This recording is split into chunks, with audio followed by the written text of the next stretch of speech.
Okay, hello. So, got a comment from an Angie R. And she, well, let me tell you what she said because I told her I don't know if I can give her an answer that she'll like about, dealing with tinnitus, but I'm going to try, but I can't promise she'll like it. So, she said, she got tinnitus suddenly about 2 years ago. She went to an audiologist team, and it's 2 years in. She's still not even close to habituation.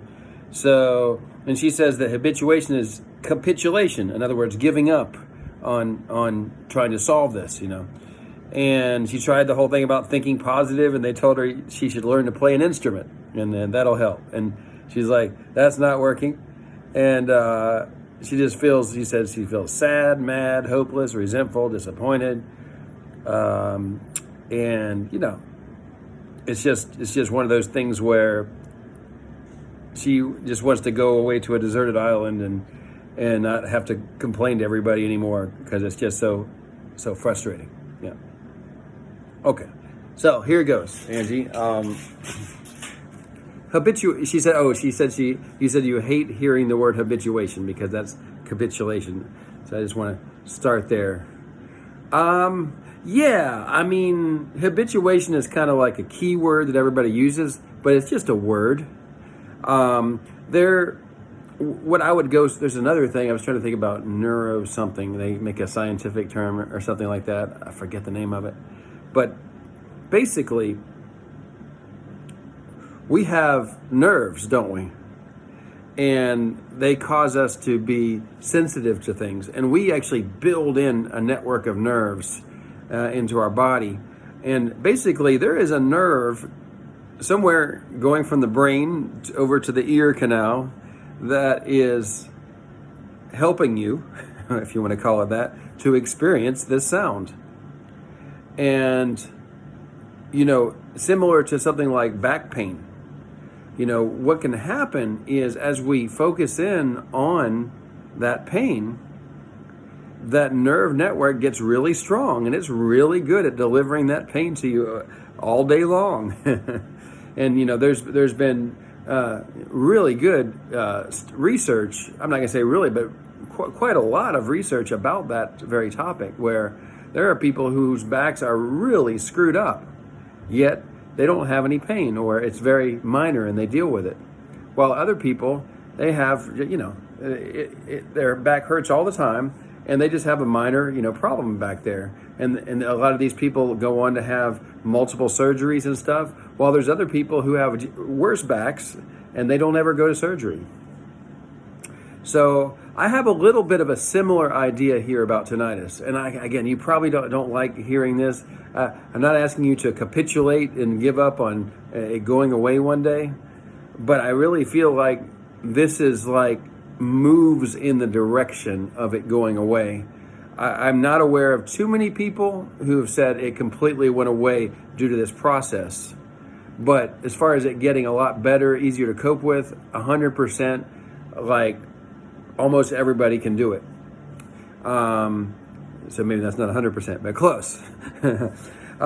So what can we say? I mean, as the brain, in your conscious thinking, as you're thinking about tinnitus, and you're saying things like, what did you say? It makes you sad, depressed, resentful, all these negative emotions that you have. We're kind of locking in a way of thinking that then helps have that strong nerve network that helps you to experience this tinnitus much worse. And you can totally get to the point where you don't think about it. So much so that it's just, for all intents and purposes, not there a very, very large percentage of the time. And I have a feeling you would like that a lot if you could do that. I'm not telling you to give up, but I'm saying why not move to this place and then work from there versus complain all the time and make your chemistry in your body worse. So, because what your conscious thinking does affects some lower, we call it like lower parts of the brain that are, more, these parts of the brain are our unconscious brain. And those are the things that can release actual chemicals into your body to make you feel bad, to make you more on edge about the tinnitus, to make you more focused and ready to deal with this serious threat that you have called tinnitus, with this sound that you have to do something about. You've got to make it go away. There's got to be something. That brain will kick into play really good for you. Not so good, but I mean, I say quite a bit for you. And so what you want to try to do is get it where in your conscious thinking, this is not a big deal. You don't care about it. It's not going to hurt you. It doesn't do anything. It's just a sound. And I would invite you, if you could be willing to try it. It might take a little conditioning. Maybe you could like the sound. Because if you like something, it's so easy to be friends with it. And when you have a friend sitting next to you or whatever, it's like, it's kind of a weird example, but I'm just saying, like, you get where you're comfortable. And as you get comfortable in your conscious thinking and you say, this really isn't anything big, I can deal with it. It's not a problem.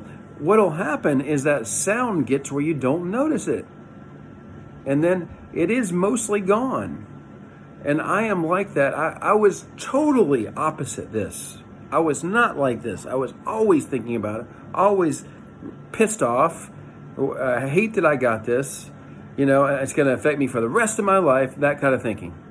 And I don't think like that at all now.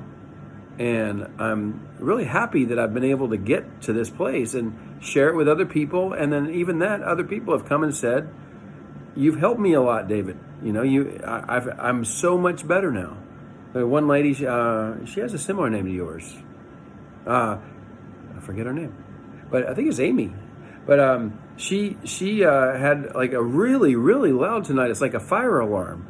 And she's been able to habituate to it. We've had people that they're, considering whether they want to live or not, and they've come around and said, I'm so much better now.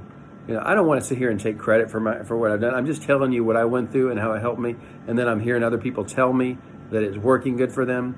And I also think that a lot of what the doctors say is a lot of BS, and they sell you on a lot of things. I'm not here to make any money whatsoever. So why am I here?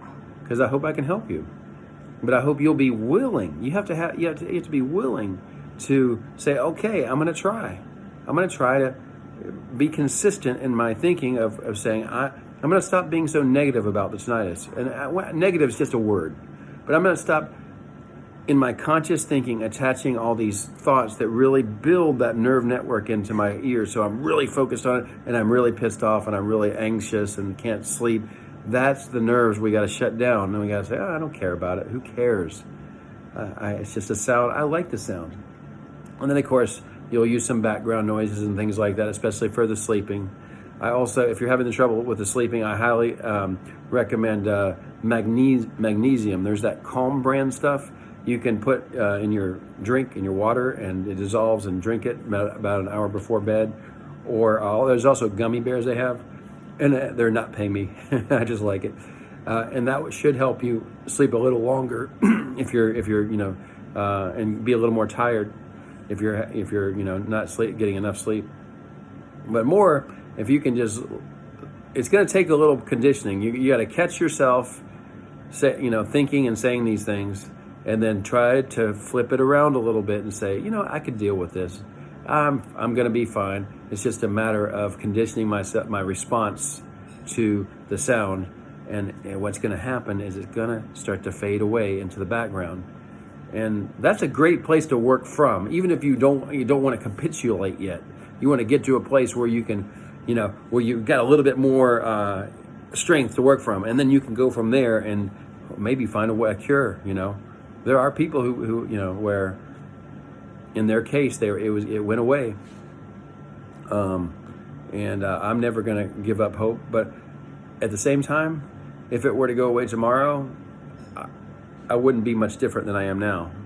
Now, you asked me that question a year and a half ago, I'd be, I want to use some expletives, I'd be a freaking happy, as happy as I could possibly be that it went away. But now I've gotten so used to it in the sense that it's not there. Like, not used to it like I've capitulated.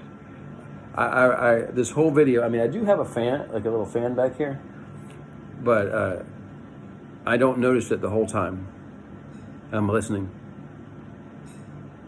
I'll find, it'll be quite loud in a quiet room. But even in a quiet room, I'll get where, like, it's just like, I'll notice it and then I'll be like, okay, what else is there to think about? Because, and then I remember recently I was in a very quiet room. It's obvious that tinnitus is there, but I spent like an hour or two just, I think I was playing chess online, very quiet, and I just didn't think about it, So that's the best I can come up with for you. I hope you might benefit from this. You might consider moving in the right direction toward. I'm not just saying, just be positive. It's not that. It's trying to change that unconscious brain, making it such a big deal, and then it fades away.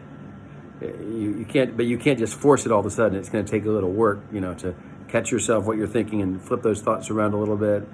I don't call that just being positive. It's deciding how you're going to think about it and then reinforcing it so it becomes a habit. So, okay, see you later. Best wishes for you, Angie. Yeah.